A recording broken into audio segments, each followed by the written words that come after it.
தமிழகத்தில் கட்டிட அனுமதியானது பல்வேறு வகைகள் வழங்கப்பட்டு வருகிறது. அதன்படி 3000 சதுர அடி வரையிலான கட்டிடங்களுக்கு அவர்களுக்கு சுயசான்று அடிப்படையில் அந்த அனுமதியானது வழங்கப்பட்டு வருகிறது.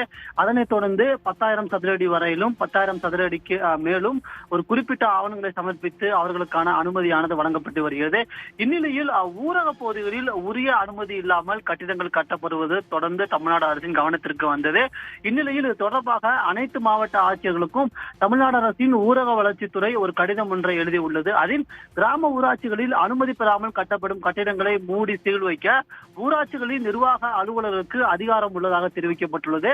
கிராம ஊராட்சிகளின் நிர்வாக அலுவலரின் அனுமதியின்றி கட்டுமான பணிகளை மேற்கொள்ளும் நபர்களிடமிருந்து உரிய நிலம் தொடர்பான ஆவணங்கள் மற்றும் கட்டட வரைபட அனுமதியினை அறிவிப்பாணை மூலம் பெற வேண்டும் என்றும் தெரிவிக்கப்பட்டுள்ளது.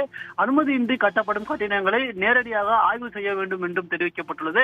இதனைத் தொடர்ந்து அனுமதி பெறாமல் தொடர்ந்து கட்டப்படும் கட்டிடங்களை பூட்டி முத்திரையிடும் அதிகாரம் ஊராட்சி நிர்வாக அலுவலருக்கு உண்டாகும். இது தொடர்பான மனுவில் சார்பு செய்து அந்த கட்டிடங்களை பூட்டி சீல் வைக்க நடவடிக்கை எடுக்க வேண்டும் என்றும் ஊரக வளர்ச்சித்துறையானது அனைத்து மாவட்ட ஆட்சியர்களுக்கும் அறிவுறுத்தல் வழங்கியுள்ளது.